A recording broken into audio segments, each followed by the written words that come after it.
Bien-aimés dans le Seigneur, nous allons prier d'abord le Seigneur pour commencer cette émission. Seigneur Dieu, nous te disons merci. Merci pour cette grâce. Merci Seigneur oh Dieu de nous avoir accordé le deuxième jour du mois d'avril. Nous sommes en bonne santé, nous te sommes vraiment reconnaissants. Merci pour ta présence. Merci pour le message que tu veux adressé à ton peuple qui a soif de t'écouter.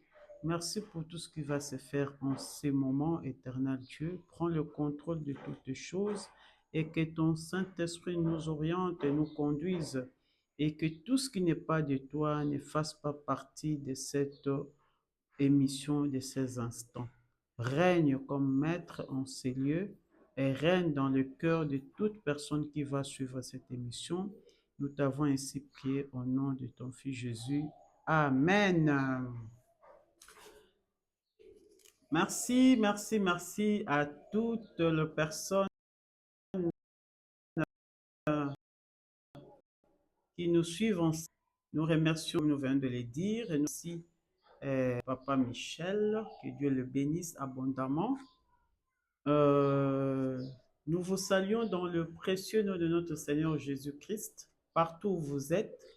Que Dieu qui vous a créé soit votre maître, qu'il vous soutienne, que ce mois d'avril soit un mois béni pour chacun de vous. Voilà, aujourd'hui, c'est le 2 avril 2024. Nous avons trouvé grâce aux yeux de Dieu pour parler d'un thème édifié, non seulement nous, mais vous aussi. Et ce thème, nous l'avons tiré dans la Bible, c'est biblique. Ce thème parle de la soumission. Femmes, soyez soumises. C'est pourquoi aujourd'hui, c'est choisi par une femme. On a choisi une femme pour vous parler de ce thème. Femmes, soyez soumises. Nous allons définir les concepts d'abord. Ici, dans la parole de Dieu, on parle de la femme qui doit être soumise. Cette femme-là, toutes les femmes, mais on parle prépouse d'une partenaire. C'est un féminin, mais épouse. On ne peut pas parler d'une femme soit soumise partout chez n'importe qui. Non, ici c'est bien précis. C'est être soumis à son mari. Alors on parle des femmes ici, l'épouse. C'est l'épouse. Et la soumission, c'est la disposition à obéir. Nous avons fouillé le dictionnaire, nous avons compris que la soumission dispose à obéir. C'est se rendre l'autorité de quelqu'un. Et c'est la démonstration aussi inférieure use à l'égard pour lui faire satisfaction. C'est ça la soumission. Satisfaire les supérieurs. Il faut satisfaire ton en faisant quoi? En obéissant. En obéissant. On dira cette femme est soumise à son mari. Et tout inférieur, vous le savez, même dans nos sociétés, tout inférieur est soumis à l'autorité. À quelle autorité? Autorité supérieure. La Bible dit qu'au commencement, il y a l'homme. Dieu créa plutôt l'homme et la femme. Mais d'abord l'homme. En créant l'homme, Dieu lui-même a l'homme était inquiet. Il était en solitude. Et Dieu par l'amour pour l'homme, il a un autre être qui l'aiderait.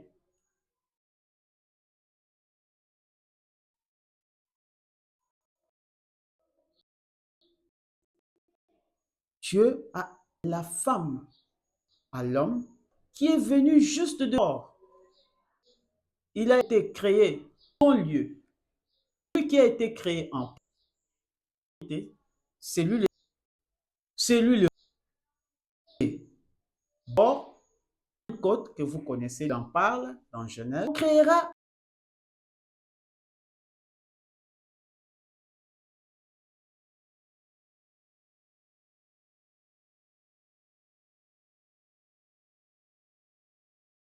la femme. La femme vient en second lieu pour dire je suis inférieur. On va s'expliquer de cette infériorité. Ce n'est pas dans la société, au milieu du travail, non, à la maison, dans un couple. C'est dans les mariages. La femme est inférieure à l'homme, à son mari. Nous allons voir ça dans la Bible. La Bible dit, les chefs femmes, c'est l'homme. L'homme et les femmes. 1 Corinthiens 11, verset 3. Jésus est l'Église et le chef de l'homme. Mais je suis intéressé là, l'homme et la femme. Et c'est bien. Ce n'est pas les humains lui-même. C'est Dieu lui-même. Tu es ça. Ça reste comme ça. L'homme et la femme.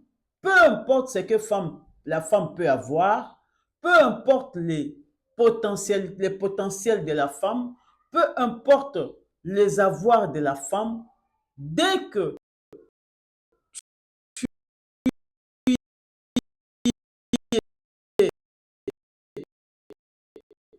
dans un mariage, tu deviens inférieur l'homme. Tu sois ce que tu peux, mais si tu acceptes, tu deviens épouse, tu deviens saoulé de ton. Alors, la femme étant tirée de l'homme, comme il dit dans Genèse 2, versets 22 à 23, doit satisfaire son mari. Et comment on satisfait le mari? C'est pas seulement en lui faisant des bons repas, non, mais en lui obéissant, en restant obéissante à son mari, en le respectant, en l'honorant, en le considérant. C'est ça la soumission. C'est le respect, c'est l'obéissance, c'est la considération, c'est l'honneur. Une femme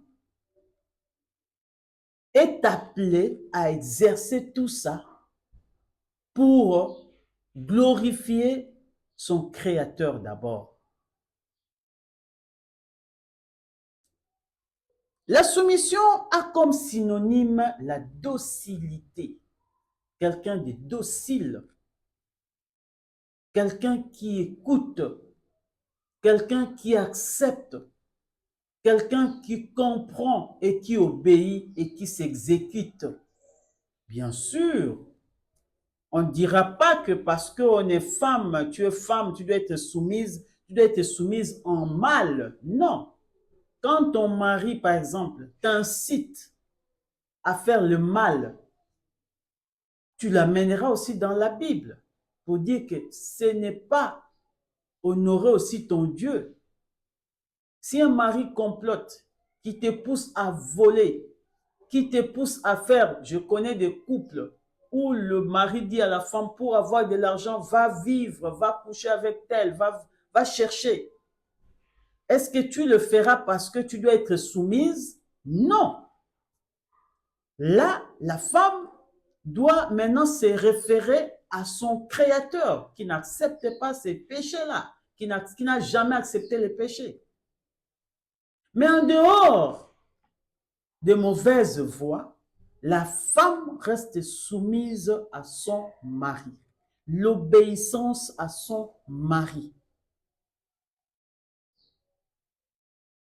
Toutes les femmes, nous appelons toutes les femmes à obéir à leur mari. Ce n'est pas de l'esclavage comme le pensent les autres femmes. Il y a des femmes qui disent, maman, pourquoi obéir toujours? Je ne suis pas son esclave. Non, ce n'est pas de l'esclavage. C'est une loi divine. Plus tu obéis à ton mari, plus tu honores ton Dieu. La soumission est un ordre divin. La femme considère son mari comme une autorité qu'il faut obéir d'office. Dans les mariages, la femme dépend de l'homme. Je t'apprends, toi femme qui me suis en ce moment, que tu dépends de l'homme. Tu peux avoir ton argent, tu peux avoir tes biens, mais un simple 50 francs qui vient de ton mari, ça fait une joie. C'est ça la dépendance. Tout dépend de l'homme. Même pour avoir un enfant, même si tu désires avoir un bébé, il ne viendra pas d'un arbre, il ne viendra pas du ciel. Tu dépendras d'un mari qui va te donner la sémence pour que Dieu le garde dans ton ventre, dans tes entrailles, et pour que demain tu sortes un enfant. Donc, nous, femmes mariées, nous dépendons totalement de nos maris. Si bien que, quand ton mari ne veut pas ce que toi tu veux faire, il a ses raisons, il a ses arguments, tu es obligé de comprendre et de suivre pour l'honorer, pour les respecter. Sinon, si tu te fais voir comme rebelle, tu perds l'estime de ton mari. Peu importe ta beauté, peu importe ton intelligence, peu importe ce que tu apportes à la maison, dès lors que tu n'as pas d'obéissance, tu n'as pas de soumission pour l'homme, tu ne le considères pas, l'homme ne pourra rien faire pour toi. Ça, c'est pour ton information. Le chef a droit aux honneurs. Vous voyez le chef. Quand le chef entre, tout le monde se lève. Mais dans les mariages, ce n'est pas comme ça. Pas nécessairement que dès qu'il entre, tu te lèves. Non. Mais au moins, dès que tu le vois, tu dois montrer ta générosité, l'amour, la joie. Parce que c'est une grâce aussi d'avoir un mari qui t'a honoré. Et alors, à ton tour, honore-les suffisamment parce que tu dépends de lui et tu obéis aussi au commandement de Dieu, à la loi de Dieu. Parlant de respect, nous sommes ici de Sarah. La Bible nous dit clairement que nous sommes les filles de Sarah. Et Sarah, pour votre information, appelait Abraham Seigneur. Et si tu veux vérifier ça, c'est bien écrit dans la Bible. Quand tu lis 1 Pierre 3, 5 à 6, tu verras que là, on répète même.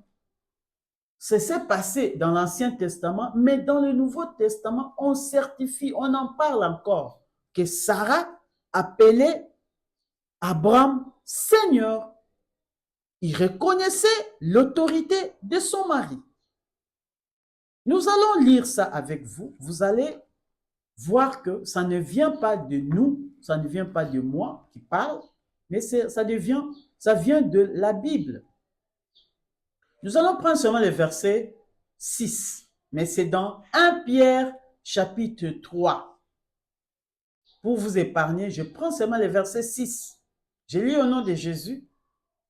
Comme Sarah, qui obéissait à Abraham et l'appelait son Seigneur. C'est d'elle que vous êtes devenues les filles en faisant ce qui est bien. Ah, c'est pourquoi j'ai dit, quand l'homme te demande de faire ce qui est mal, tu ne le fais pas. Ici, la Bible dit, en faisant ce qui est bien, sans vous laisser troubler par aucune crainte. Sarah appelait Abraham, Seigneur, oui mon Seigneur, j'arrive mon Seigneur. Est-ce que pour ça, Sarah était diminuée? Non. Sarah honorait Dieu et honorait son mari. On dit que nous sommes ses filles. Et pourquoi pas l'imiter? Pas dans l'hypocrisie, mais l'imiter en vrai. Faire comprendre même aux païens que nous sommes des enfants de Dieu. Nous sommes ici de Sarah qui est notre mère, et notre mère appelait Abraham Seigneur, et elle obéissait. Elle obéissait. Les jours où les anges sont passés, on a dit, Sarah a ri. Sarah a dit, non, je n'ai pas ri. Si c'était les autres femmes, peut-être d'aujourd'hui, ou les femmes rebelles, Ninyango, Nasekate. Non, elle était docile, humble, simple. Ça, c'est un bel exemple à suivre. Un bel exemple. La soumission, bien aimée, c'est la clé de toute réussite d'un mariage ou bien d'un couple. Bien sûr, chacun de nous a ses responsabilités. On demande à l'homme d'aimer sa femme. Ça, ce n'est pas nous. Ça ne nous concerne pas. Nous parlons de la femme. L'homme fera sa part. Nous, notre part, c'est de rester soumise à nos maris. Par contre, il y a un autre exemple qu'il ne faut pas suivre, qu'il ne faut pas imiter. C'est toujours dans la Bible. Prenez Esther 1, de 1 à 20. Nous n'allons pas lire, c'est un long texte. Mais chez vous à la maison, prenez la Bible, ouvrez le livre d'Esther, chapitre 1, verset 1 à 20. Vous allez voir comment l'insoumission a fait que Vasti, la reine, a été destituée au profit d'Esther. Pourquoi? Parce que quand le roi a organisé un festin, il a appelé des autorités, il a appelé de personnes de qualité, il a organisé un festin pendant une semaine, bien aimé. Et avec le vin, quand on prend le vin et puis ça donne une joie, le roi a dit non, non, non, je ne peux pas laisser cette joie passer comme ça, je dois quand même présenter ma moitié, je dois présenter ma femme, elle est tellement belle, il faut que les gens le voient. On fait venir Vasti qui avait aussi de son côté un groupe de femmes qui mangeaient aussi, qui buvaient. Et d'office, Vasti refuse. C'est le roi qui l'appelle. En pleine fête. Il y a des autorités. Il y a des gens de marque. Vasti, je ne sais pas si c'était à cause de sa beauté, si c'est quoi. Malgré qu'elle savait qu'il y avait du monde, Vasti a refusé de sortir. Et ça a déshonoré le roi. D'abord, pas seulement parce qu'il est roi, mais parce qu'il est homme, parce qu'il est son mari. Il a été déshonoré, découragé, déçu. En plus, roi. Vous allez comprendre quand vous allez lire ce qui s'est ensuite, ce qui s'est suivi après avoir déshonoré le roi. Il y a eu un conseil. Memucan a pris la parole parce qu'il y avait toujours conseil quand quelqu'un agissait mal dans la cour royale. On décidait. Et puis Memucan, parmi tous les autres qui étaient là, a dit non, non, ça c'est encourager le mal. Toutes les femmes, quand ils apprendront que Vasti avait désobéi au roi, toutes les femmes, les jeunes, les païens, tous, ils vont dire, et voici l'exemple à suivre. Ils n'auront plus de respect pour leur mari. elles n'auront plus de considération. En tout cas, si ça te plaît, il faut qu'elle soit mise de côté. Trouver une autre reine qui vale mieux, qui va te respecter. Et c'est ce qui s'est fait. Chère femme, vous voyez ce qui peut arriver quand vous êtes insoumise, vous perdez même l'amour de votre mari. Vous allez vous plaindre, vous allez vous coucher en pleurant, vous allez prier des psaumes, des cantiques, vous allez chasser les démons, vous allez chercher les sorciers de la famille. Niet. Ça n'a rien à voir, c'est votre insoumission. C'est votre manque d'obéissance, c'est votre manque de respect. Il faut commencer d'abord à arranger de ces côtés-là, à réparer de ces côtés-là, pour que l'amour de votre mari revienne.